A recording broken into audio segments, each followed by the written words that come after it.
I want to thank everyone for joining us this evening for this unique opportunity that we have to learn a little bit more about Army Cyber.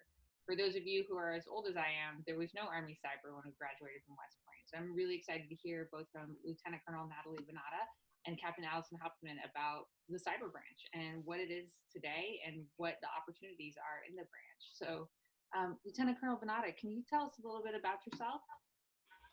Hi, everyone. Good evening. Welcome. Thanks for joining us. So I'm Natalie. I've been in the Army for 19 and a half years. Started as a signal officer, and I've done everything as a signal officer, right? S1 through S6, battalion maintenance office, company commander, XO S3, and then had this wonderful opportunity to switch over and become a cyber officer. Since then, I've had lots of great assignments and experiences, including being the technical director for Joint Task Force Ares. I've been a team leader, a national team leader in the Cyber National Mission Force, and also a distinguished visiting professor at the NSA. Awesome, thank you. And Captain Hauptman, can you introduce yourself? So I'm Allyson. I graduated from West Point in 2014 as an air defense artillery officer just before cyber was a thing, but in name only because I went straight to grad school. And I went to Tallinn, Estonia on a Rotary scholarship to study digital forensics. And while I was there, I worked at the NATO Cyber Cooperative Center of Excellence. After that, I went to Fort Gordon and was part of the first Cybolic class. I went through that. And my first duty assignment as a follow-on was Cyber Protection Brigade, specifically with a service team. I was there for a couple of years, and then I went to career course. And after that, went to 915th Cyber Warfare Battalion. I was the second person in the unit, so I started out as all the S shops, and then I stood up HHC, and I've been the headquarters company commander for about a year and a half. All right, thank you so much, ladies, for telling us a little bit about your backgrounds. Now, I'm a 2004 grad. I was a logistics officer, and I don't think I understood half of what you said. So I'm just a little bit curious. What does a path look like in cyber branch for an Army officer? The acronyms that you guys talked about, the Joint Task Force Ares, like there were a lot of cool things that it sounded like you were talking about. What would it look like if I was firsty looking at potentially branching cyber? It's a really flexible branch in terms of what avenue you want to pursue. So, I mean, the main things you'll see people talk about is whether you want to go offensive or defensive, or now with the 915 Cyber Warfare Battalion, you have this kind of tactical area that's opening up.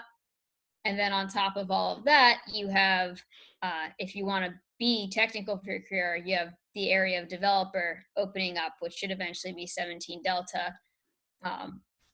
And so that really is determined by what unit you go to, is whether you're going to specialize in offensive or defensive. And cyber is currently set up that you can kind of bounce around and do both or all of them. So I've done defensive and the tactical side so far.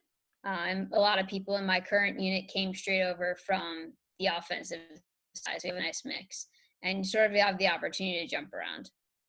Yeah, I think what's so awesome about cyber is exactly what Allyson said. Like, I've done offensive and defensive and development work throughout the course of my career, and you do get that opportunity to move around. I think the key thing is a brand new second lieutenant coming in as a cyber officer. You're not going to do the exact same things that an infantry officer does, right? There is no real such thing as a platoon. As a signal officer, while I got to play Company XO for a few months waiting for a platoon, I then got this platoon and I had 77 people that I was responsible for and all this equipment, and it was great. It looks slightly different as a cyber officer. Maybe you're a C&D manager, maybe you're in another work role, and you'll have soldiers that you're responsible for. There's still a lot of very important leadership positions that you fill as a lieutenant and then a captain, and then further on, you're just not going to have a 77-person platoon. Maybe you're in charge of 3 to 5 to 10 people instead. Can you explain quickly the differences between defensive and offensive?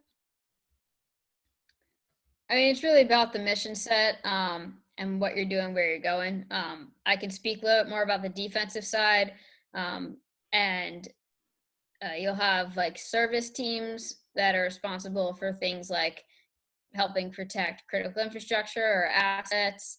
You have national mission teams that work more with the Department of Defense and those assets, and then COM teams that are, deployed globally in support of combatant commanders. And that's going to be things that are a little bit more traditional to, say, if you went to a cybersecurity organization outside of the Army. So one thing I've discussed with different people when they're deciding what they want to do as their next unit, defensive versus offensive, can be where you want to go. If you see yourself going straight from some time in the Army to another organization that does things in cyber, then defensive is going to give you a lot more experience and tools and contacts that'll help you on the civilian side. Because on the offensive side, they're doing things you can't do in the civilian sector. And that's where a lot of, the unique Army missions happen. And I mean, just like any other branch, defense is just the other side of the coin from offense, right? As an infantry platoon leader, you would expect to be able to do both. And that's why in the cyber branch, though you might be in a defensive job, you have the opportunity to move to an offensive job. And I'll be honest, the best offensive operators, the folks that are going to try to sneak around and slyly use an exploit and get into someone else's network or system to be able to position themselves for that when the commander needs an effect, they're able to apply an effect to meet his end state and his objectives. The ones that are best at doing that have had a really great job being a defender because they know those networks and systems and they know where their weaknesses and vulnerabilities are. So, as much as cyber started off maybe as two very stovepiped, oh, we're defenders, we're so much better. No, we're offensive, we're so much better. Really what we've come to learn over the last few years as a branch is that it takes both. And to be strong in one means that you truly understand the other. And with like CWB coming online, you might be doing both at the exact same time, because that's more you're on the tactical edge, setting up smaller networks where you both have to be able to use it as an offensive platform, but also defend it at the same time. So both skills are definitely important, particularly as an officer, because your enlisted are going to be a bit more specialized. And your job is to understand what everyone is doing.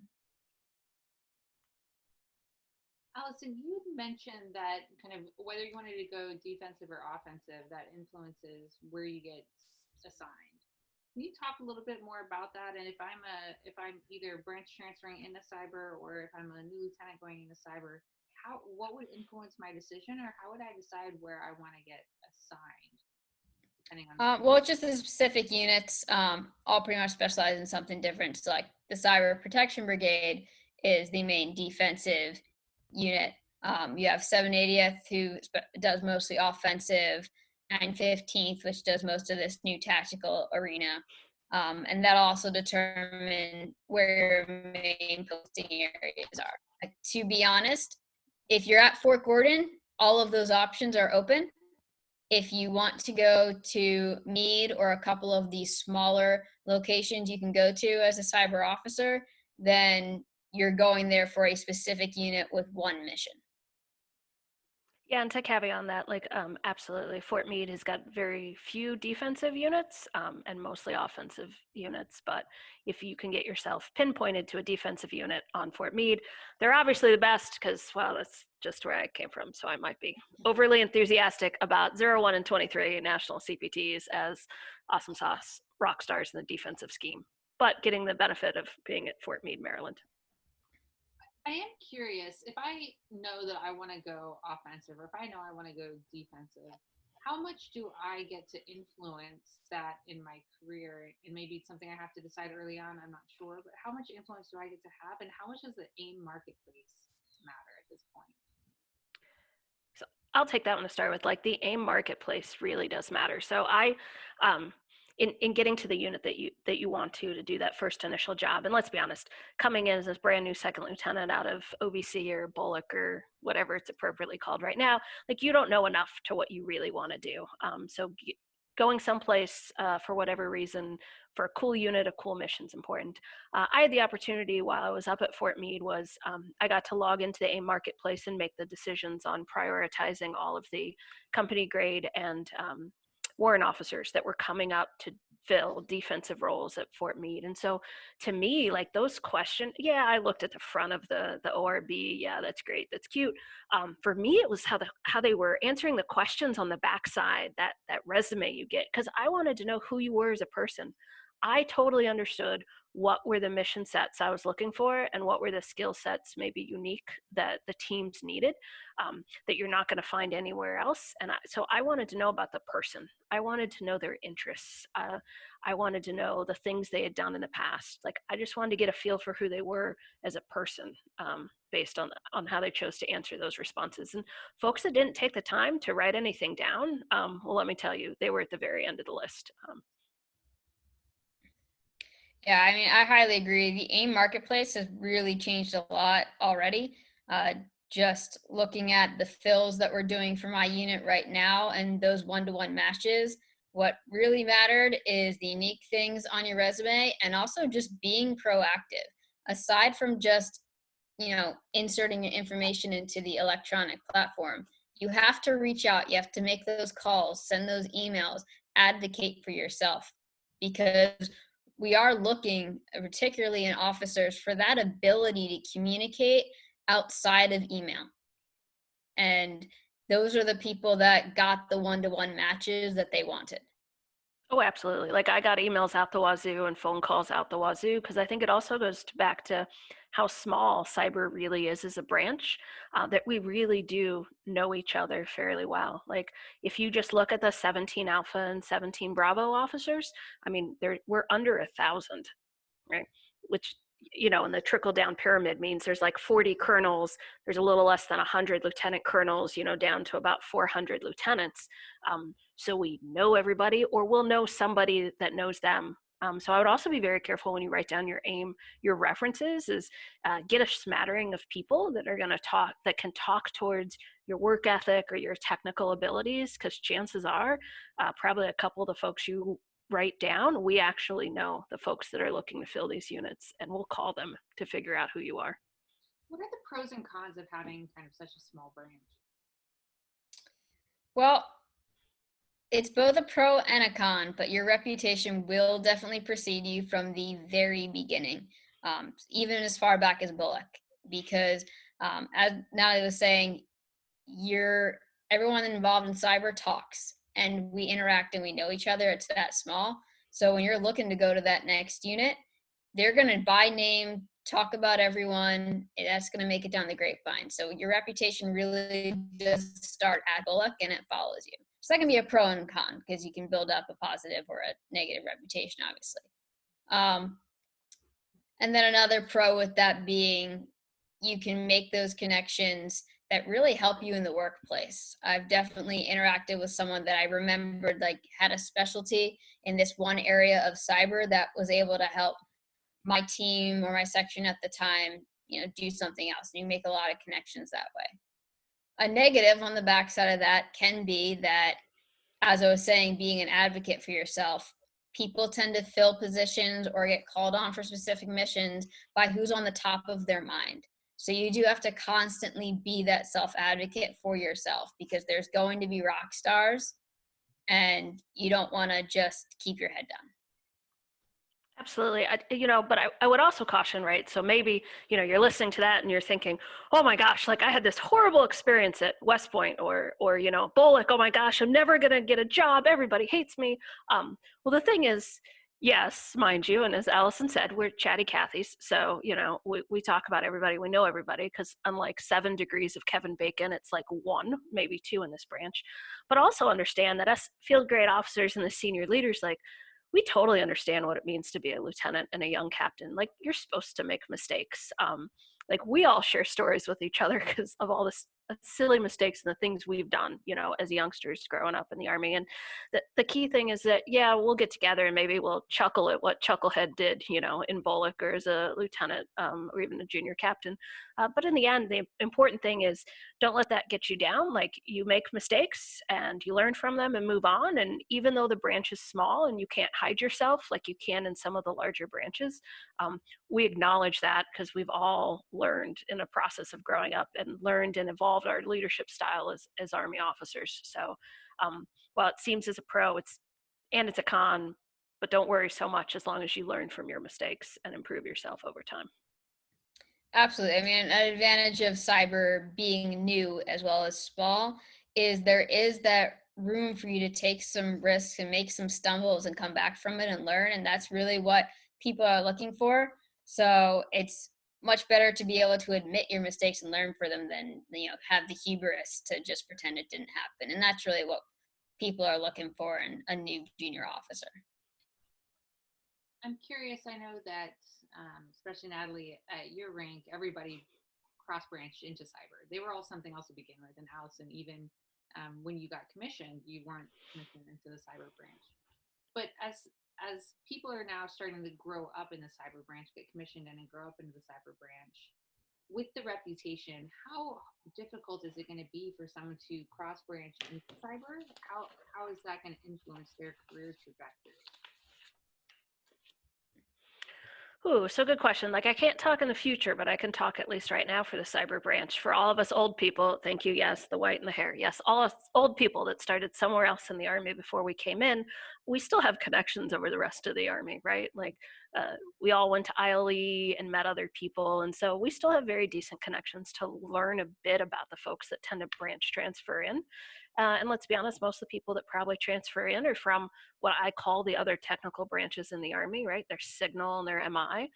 And then you get some awesome field artillery and a good smattering of combat arms and the other service support branches. And so, we might not initially know your entire backstory from the second that you raised your right hand and were commissioned as a second lieutenant in the United States Army.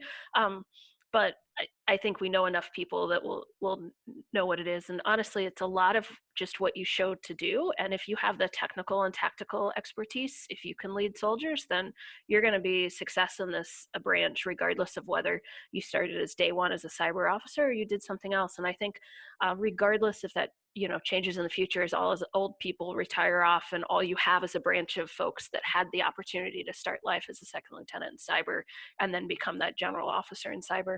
I think just like every other branch, it benefits from folks that branch detail and do something else before they switch over to be cyber, because as much as we have to be absolutely technical and tactical experts, we have to be able to speak to the rest of the Army. We have to be able to put the things we do, which are truly just effects that we put in a commander's kit bag in order to accomplish his mission, his or her mission.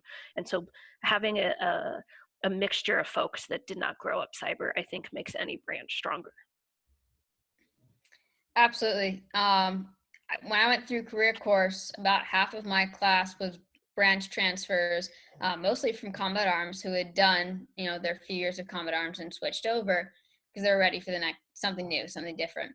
And it was highly beneficial, one, to us as a class to learn from each other. And us cyber guys learned a little bit more about the big Army and how to communicate and how to put things on paper that we didn't know how to depict. And then they learned a little bit of the technical side and how to speak to their really technical soldiers and keep their attention. And then in the 915th, I've really seen that in production, because one of the biggest issues that cyber has kind of breaking into this tactical edge is just communicating with the units what we can provide them and how that results in some sort of kinetic effect that they care about. And the prior combat arms guys are really leading the charge on being able to build that bridge. And I think that's going to be big in the future, because the cultures of the different branches are always going to be, very different. And having people that are able to kind of bridge that gap and help make those cultural connections is really important. Both have spent some time talking about the skill sets that are required in offensive and defensive cyber operations, but just broadly, in the skill sets that are required for officers within the cyber branch, how do they get those skills? What's the training pipeline for a second lieutenant, say from the time you get commissioned at coming out of the academy or your other commissioning source until they actually get to their first duty station? What does that look like? What do they learn? What should they be doing to prepare themselves? It's well, the entire pipeline is going to be very dependent on what unit and what role they're filling right off the bat. Your initial bullet is 9 to 10 months, depending on what holidays are in there. And that's going to cover, your Common Core that everyone else takes in the Army, and then a bunch of technical courses as well that teach you fundamentals of networking, systems, and, some short-range tank hacking skills, things like that. And when you go to your first unit, that's when you'll get into your first work role and really start the rest of your dig in technical courses. So like going to the CPB when I was immediately a C&D manager, that looked like, what's my C&D manager role? I took that work role pipeline, and then just a lot of on the job training, some shadowing, figuring out how to be a mission commander, and then moving on and taking control of that. And then if you go to offensive unit, then the work roles are completely different. You're going to take a different pipeline. Yeah, and to caveat on that, so 17 Deltas, those are the new developers, and they just crafted their pipeline. And so just because I sat in a brief earlier this month, their BOLIC is 47 weeks, so almost 11 months. So needless to say, the Army spends a lot of time where you're going to be chilling at Fort Gordon, getting some training to kind of give you a broad-based foundation for whatever it is. But it's as Allyson said, you go to your first unit and they'll put you in a work role. And that's when you'll get JQR'd, so Joint Qualification Record. So they say, hey, you're a mission commander, you're a C&D manager, you're XYZ, who's it, what's it? Here's what you need to know. Here's this long checklist of everything you need to know. And here are the extra 3 or 4 trainings you need to go definitely, and here's some recommended stuff. And once you can do all these things on this list, then you're qualified for that work role. So while you'll get a lot of awesome training down at Fort Gordon in your bullet classes, it's really, as Allyson said, you get to your first unit and you get in that work role. And then the Army will spend some time giving you some additional training. And so, yeah, I mean, you can do a lot of extra training and prep before you get to BOLIC, and maybe that'll make BOLIC easier. But really, until you know what your first unit is, and more important, what that first work role is that the Army is going to need you to fill and get smart on, I'm not sure really how much extra stuff you could do to really prepare and set yourself up for success there.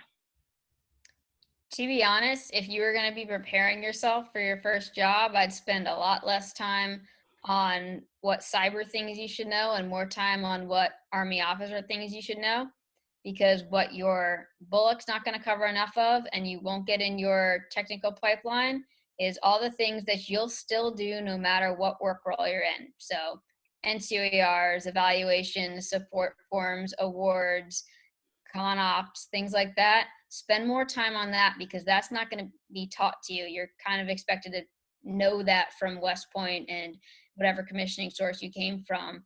And you'll get help along the way, but those are really the steepest learning curves. So from that aspect, what would you recommend are the best either AIDs or MIADs, or what can cadets do during their time at the academy in order to set themselves up for success? Well, when I was there, I did the NSA AID and Cybercom AID, and that was really helpful for just getting an understanding of what all the units were and what they did, because it's pretty complex, and it's helped me gain an understanding of what all those units did. And most importantly, it got me my top secret clearance early. So by the time I got to BOLIC, I wasn't sitting around waiting for any sort of adjudication in order to access all the classes and facilities that I needed, because that can be a really big holdup in your pipeline, or hold you over at the schoolhouse, as if it takes a long time to get your top secret clearance adjudicated. So anything that's going to get you that TS actually as an AID is a big plus. Oh, Allyson stole my thunder. That's what I was going to add, is that as awesome sauce, obviously, as the NSA and Cyber Command AIDs are, anything that's going to get you a TS. There's stuff with NRO, there's stuff with some of the FFRDCs, like anything, if you were shopping around for things, anything that's going to set you on success further along that path quicker than the rest of your peers. Because there's always folks that are stuck at BOLIC, at the end of BOLIC, who haven't finished adjudicating their TS, or waiting for appointments to get their polygraph, or all these other things that pushes you to the head of that list and gets you out quicker. And here you are spending like 9, 10, 11 months in school. Like, you want to go be a leader. You want to go be in the branch. You want to go start doing things. So anything you can do to set yourself up for success, to get out of there as quick as possible and into your unit and making a difference on the mission to protect and defend the nation, that's what you should be doing. So is a TS required, or is a polygraph required for cyber officers? Yes, and so it's mostly because of where we do most of our business. I say yes with the caveat.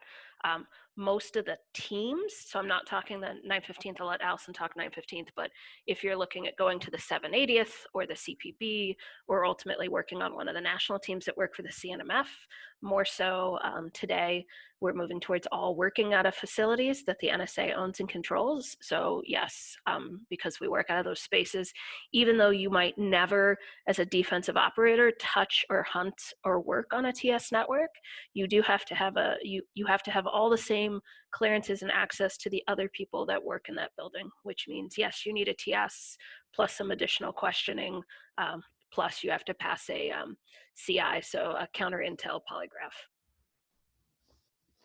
And the same thing will go for 915th as it does for the other units. Even though not all of our components work directly out of those facilities, you'll be in and out of them for different meetings or creating different con-ops. The things that they work on will go up to the level of TS, and they'll have briefings like that.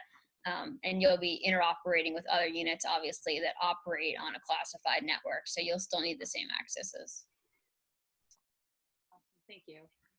Allyson, you talked about kind of the requirements, just the officer requirements of writing evaluations. I'm guessing some property book stuff and all those basic officer tasks. And Natalie talked about not being stuck in school because everybody wants to go out and be a leader and start doing their job. What leadership opportunities exist within the cyber branch? Like, are people going to be company commanders? I know platoon leader sounds like if that exists as a position, it's different. What does that look like in the cyber branch?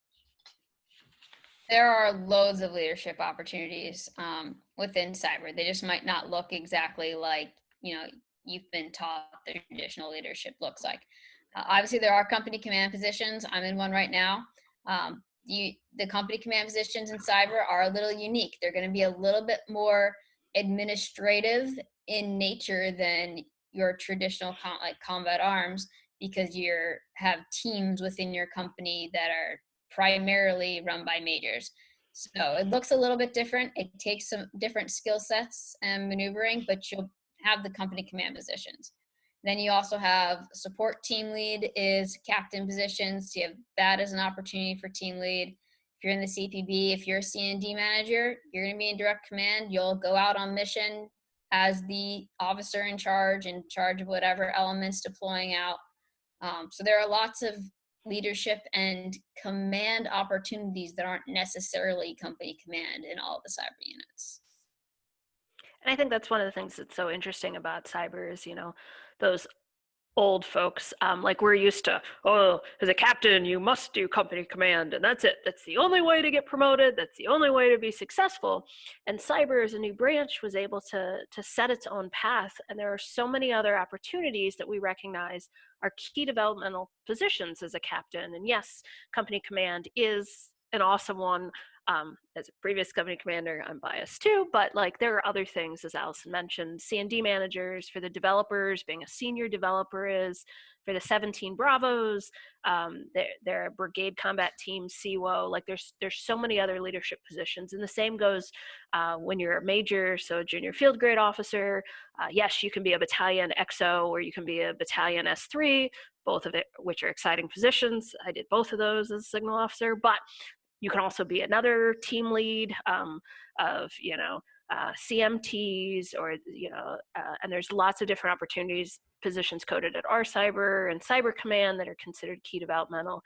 And then you get to be a lieutenant colonel, and lo and behold, yes, you can be an awesome battalion commander, which is a wicked hard job, or you can be a national cyber protection team lead as a lieutenant colonel, as a key developmental positions too. And it's kind of how I've always explained it is I have a company commander when I was the CPT leader, and she had 2 units that belonged to her, 2 national CPTs. So she was a company commander, and I got to be a platoon leader again as a lieutenant colonel in the United States Army. And I have to say, Platoon leader was probably the most fun I've ever had in my entire life the first time around, so it was super exciting to be able to get to do it again. But that all goes to the fact that the cyber branch realizes that they're looking for technically and tactically experienced and awesome officers, and not everyone has to do the exact same thing that other branches require to be a path to success. And what cyber has done is there's such a multitude of paths to success that they've codified those in doctrine to ensure that they follow along going forward. And as Allyson said, there's lots of leadership opportunities, but they do look very different than probably what a infantry or a combat arms branch or a logistics unit might look like. With all of that flexibility, how much opportunity do you have to really shape your own career? I would say so much. One of the biggest pieces of advice I got as a brand new second lieutenant as a signal officer, I was doing advanced camp. I'm an ROTC grad, so I was doing advanced camp the summer after I commissioned before I started OBC. And I was this regimental tactical officer and this old, gruff, old-looking major. And I'm like, I'm never going to be that old. Yes, here I sit today. He told me the best piece of advice he could give me is that I was the owner of my career, and I was the one that was going to care the most about my career compared to anyone else. And so I needed to manage my career. And I'm like, awesome, sir. All I can think about is you're really wicked old. But there's so many opportunities in the in the cyber branch that so many people don't take advantage of, right? Like there's training with industry slots where you can go away from 6 months to 12 months and work with industry. And in fact, last year, cyber had 8 slots, and there was not a single captain, major, or lieutenant that applied for them. And we didn't fill half of them. We sent some warrant officers and we sent some senior NCOs that were outstanding because there were all these opportunities and no one applied for them. There's a ton of broadening opportunities. There's the NSA internship programs. I know Allyson has lots to talk about too, but like there are just so many opportunities that you can craft your path to success. And because there's so many options for how you can get KD, key developmental time as a captain and a major, that you can make your path work to get to success. Absolutely. So something that I love to tell my lieutenants in our mentor group is I've never had a job in the Army I didn't ask for. You know why? Because other people aren't asking. So if you have those in mind, you know what you want to do and you're exploring those opportunities and you're telling your rater and your senior rater, this is what I really want and I'm willing to work to get it, you're going to get those jobs because not everyone is taking charge of their career in that way. There's so many opportunities. I've gone to grad school overseas for 2 years and worked with NATO. I'll be starting my PhD program next fall to go work at ACI. I have been on the service team I wanted to go to. I've gotten to the HAC company command that I wanted. And again, all of these things are because I dove in, I looked for the opportunities I want. And when you see one, just jump at it. Don't let someone tell you that there's a cookie cutter way you're supposed to get from A to B, because there's really not, especially in cyber. So go for the opportunities. They're going to drive you to want to stay passionate about your career because that's really what matters.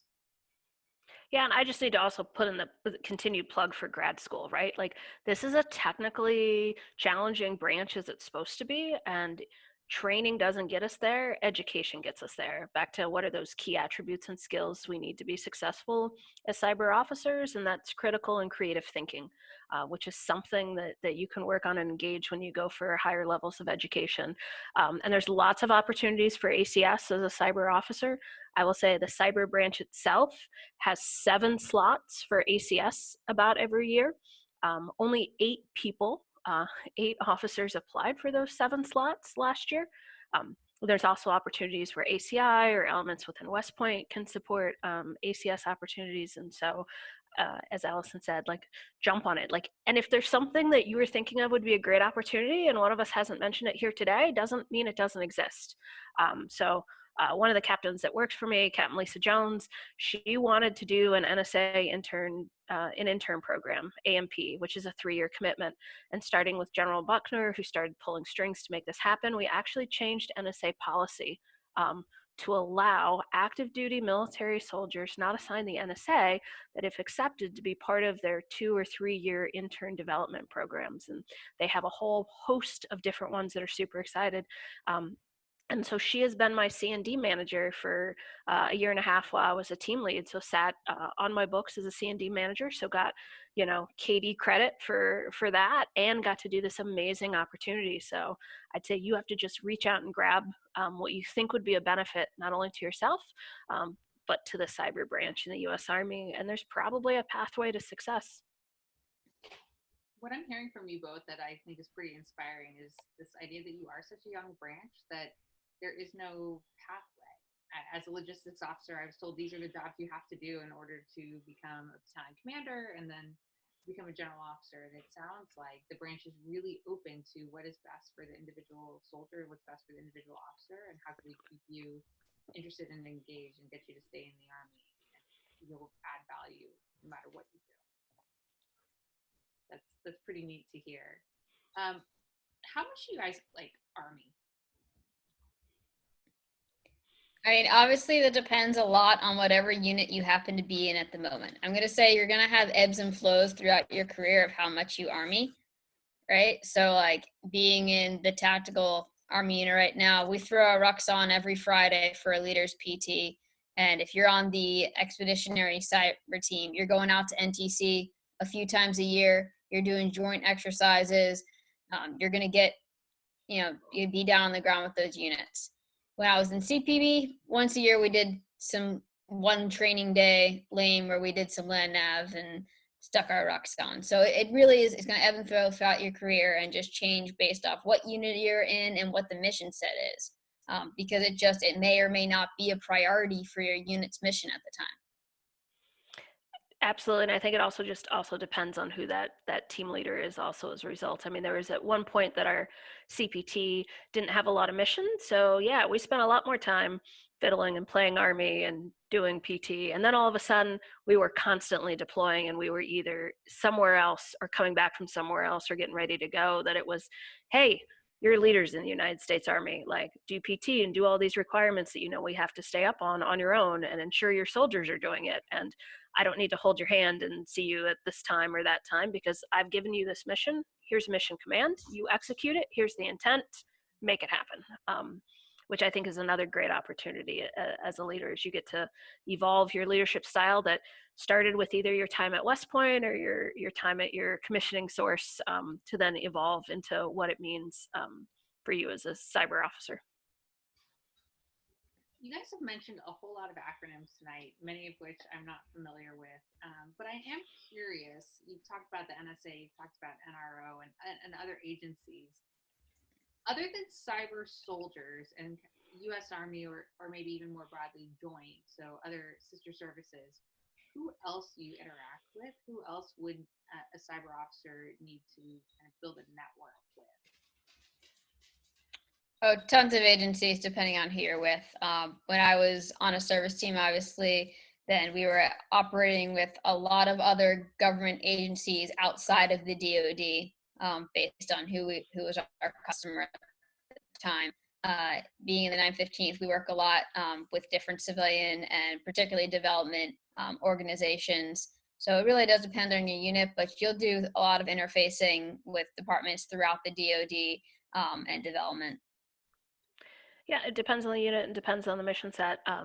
We were doing some initial meetings with the Department of Treasury on some stuff, and I brought then my first lieutenant, who was my C&D manager, and to this, high-powered meetings with SESs and like senior leadership of the Department of Treasury, and I brought him up and sat him next to me, and I'm like, that's your dude. He's the one coordinating the cyber response right there. He's in charge. John, what do you have to say for yourself? No, but I mean, so not only will you, I'd say as a cyber officer and even a young cyber officer, will you get to interact with a ton of folks that, you might not have that opportunity to as a young infantry platoon leader or whatnot. But you're going to be responsible too. It's not just you get to interact with them. It's like, yo, dude, it's totally you. First lieutenant, make this happen. And I think that level of responsibility and that level of trust that you are given as an Army officer is very much unique in the cyber branch compared to potentially other branches. Absolutely. One of my favorite kind of memories of frying pan fire from the Army is just out of Bullock, and I first got to CPB as a lieutenant, and I signed in on Monday, and on Friday I was TDY on mission as like the shadow second in command. Followed that mission around, and then 3 weeks later, I was the officer in charge on a different mission, TDY, because that was the op tempo of my team, and they needed C&D managers. And it was the best learning opportunity that I've ever gotten. Was just that on the job, being thrown in, and in that situation, having to interact with non-DoD organizations where the person that was responsible on their end had been working at this company for 20 years, and I'd been there for 3.5 weeks. But it was a great learning opportunity. You'll get a lot of those where you're interacting with agencies who are maybe someone who's been there and has a tenure of this same organization for 20 years, and their knowledge is immense, and you can learn so much.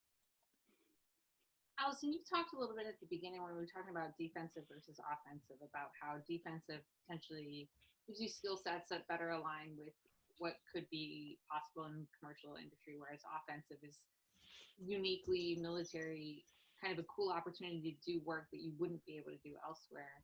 And Natalie, you were talking a little bit about TWI. How much do you interact with tech sector in the civilian environment, and what kind of lessons do you take from there, or is that something that you don't really, it's more government? I think it just depends.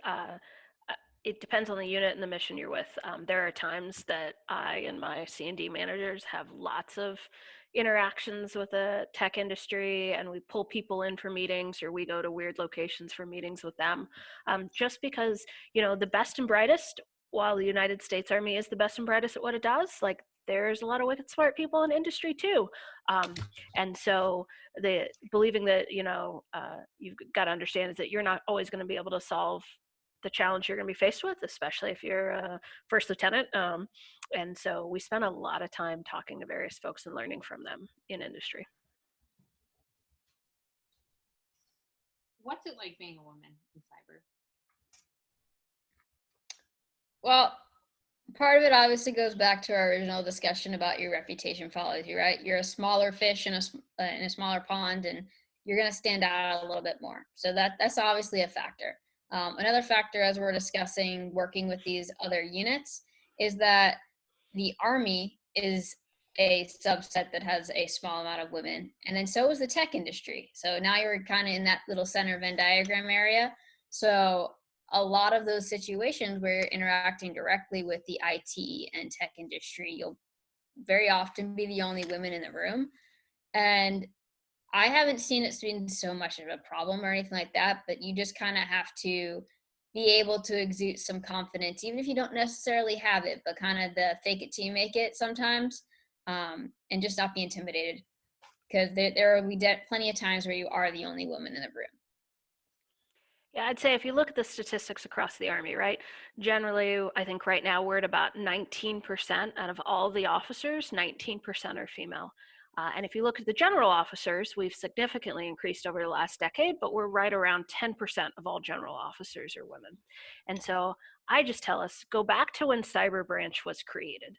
And if you look at all the general officer billets in cyber and cyber related units, the second that Cyber Branch was created, so those commanders and those deputy commanders, it's something like 35 or 40% of all those billets were filled by female general officers. And that's because at the start of this branch, the Army looked for the best and the brightest, demanding technical and tactical expertise. They picked the best person for the job, and that was a woman. And so I have to say, the nice thing about being a woman in the cyber branch is that we don't have to worry about being the first at anything, right? We don't have to worry about breaking that glass ceiling, because in my argument, when the cyber branch was created, it was created without this ceiling. That's really, really interesting. What's the best job you've had in the cyber branch? Okay, I'll go first. The best job, right? Okay, so I've had some, like, even though Cyber Branch is still new and I joined right as Cyber became a branch, like, I've had so many awesome jobs. Like, I got to be this distinguished visiting professor for the NSA. I got to be the technical director for Joint Task Force Ares, so the senior technical advisor to the commander, and like all those were just so mind-boggling awesome. But it all comes down to the best job, and I think it is the best job in the cyber branch, is being a team leader, is having that privilege of being the 01 National CPT team leader for 2 years has been the most rewarding experience, both from just seeing the professional development of all of my soldiers over time. I had both US soldiers and Canadian soldiers that worked for me, and US civilians, and just the amazing things we got to do. And for me, like I said, it was like being a platoon leader all over again. And so I never would have given it up for the world. Unfortunately, 2 years was over and I had to come back up here to West Point to teach and rejoin the ACI. But I would say, like I had great funds when I was Company Commander too as Signal, but nope, being a team leader in the cyber branch, hands down, has been an awesome job. And I say the great thing about cyber is that you could be a team leader of one version when you're a captain, one version when you're a major, and one version when you're a lieutenant colonel. So you can have a ton of fun while you're a cyber officer. All my jobs have been really different. Obviously, being a C&D manager was so much fun because we did so much TDY and I learned a lot. Working in an S3 shop, learned so much about operations, but the best job is just the one I'm in now as an HC commander. And the main reason for that is when I got to the 915 CWB, I was the second person to the unit. It was me, the battalion commander, had our first battalion formation, the two of us in his office. And now our unit is over 100 people. My company has 55. And I've just been able to see that grow. And to be able to stand a unit up from the ground and just watch it start to perform and go out on missions and do Army things has been really amazing. And most of that's thanks to all the hardworking people I have in my company. But it's just an inspiring experience. It's been tiring. And being a company commander definitely is one of those jobs that is rewarding and takes a lot out of you, but it's worth it every day. As you look back on your careers, is there anything that would make you pause on advising someone to go into the cyber branch? Is there any reason you would say, if this is what you're really interested in, maybe cyber branch is not right for you? The one thing that I've told someone before, and I think it's part of the mindset, is that if you are someone who likes things black and white, needs to see the reg, like there has to be a reg, there's a right way and a wrong way to do everything, cyber is probably not for you. There's a lot of gray, there's a lot of figuring it out, and as a junior officer especially, you're going to have more situations where you're given your left and right limits generally than your marching orders. So that would be just the one kind of person I would say probably wouldn't do well in cyber, is if you need to have that, this is the way it's done. Ooh, that's a really good question. And I'm going to claim that Allyson took my response. So now I've got to think of something else of why I would push someone off from not being cyber. I think the understanding of, if you're looking for, as an Army officer, you want a 9-to-5 job generally, where you're going to be working in an office building at all times, and that's what you want to do. You want to get up in the morning at 6:30, do PT, 9 to 5, you're home every night, not working on the weekends, then I don't really think cyber in general is for you. I mean, there'll be times that you can do that in some units, but our op tempo at times, depending on what's going around on the globe and what our adversaries are trying to do, doesn't always engender that. And yeah, times you'll be in units where you're going to be TDY a lot, and that comes with a price if you're just starting a family, right? And there'll be times you're in units that you're not going to TDY much because, well, you're going to do all your hanging out on keyboard from your home base. But things don't tend to happen 9 to 5 in cyber. So if you don't think that you want to, that you have the ability to be that agile, flexible thinker and can do that, then maybe cyber isn't so much for you. I don't see the cyber world getting any less complex or less dangerous going forward. So it's probably only going to intensify. Ladies, what question haven't I asked that you'd like to answer?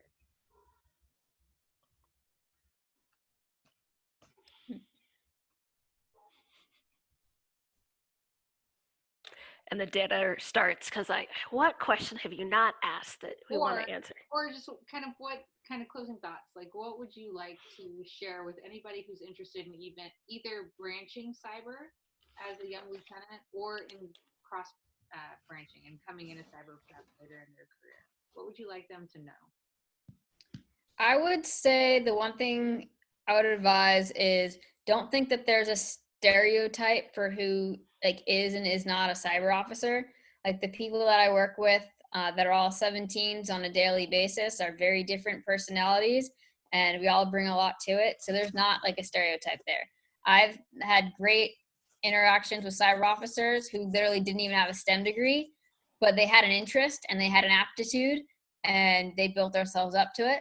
And then there are great cyber officers who go home at the end of the day and spend 6 hours playing Hack the Box and working on their Kali Linux box. So you have all sorts. So don't think that you might not be like the right type of person for cyber just because you don't look like the person to your left and right who's also interested in cyber. Yep, and so to kind of riff on what Allison's saying, I mean, that is the strength of the branch, is that diversity in thought and the diversity in spirit experience that comes with it. And so I'd say, hey, if you're looking for a challenge, if you think you're up for that challenge, if you think you are a creative and critical thinker, that's who's going to be successful, and that's who we want in the cyber branch. We spend most of our time trying to outthink our adversary and trying to think 2 or 3 steps ahead of our adversary. And so it's that's needed, not so much if you can program in 5 different languages. If you can speak in 5 different languages, that's a skill set that we need. So don't look to your left and your right and you're like, oh my gosh, that dude or dudette was this awesome computer scientist and I went to school with them and they're so wicked smart and they're the best sort of technical cyber officer. There's no way I can compete. I'd say if you're up for a challenge and you're a creative thinker, that's what we need. And don't compare yourself to everybody else that you think is on your left and your right. Because my guess is that if you choose to take the challenge to be a cyber officer and you show up at BOLIC or you transition in the captain's course and you get to meet the people on your left and your right, they are all going to be so wicked different and so diverse, and you're going to fit in absolutely just fine because you're going to shore up somebody else's weakness with your strengths. I really appreciate that, both Natalie and Allyson. I think that's great insight. It reminds me of a event I went to where they said, "Don't deselect yourself. Apply and let us select you. You don't know what we're looking for." So I love that idea. Just don't intimidate yourself based on who else you're seeing around you. Allyson, Natalie, I really appreciate your time this evening and all of the prep work that you did to get us to tonight. Really appreciate your insight. I've learned so much about cyber that I didn't know, and it is changing my perspective on some of the client work that I do in the civilian sector, and some of the technical people that I work with as well. I think I'm going to hit up the TWI officer at one of our client sites and ask him a little bit more about his experiences. So sincerely appreciate what you guys have given to West Point women tonight.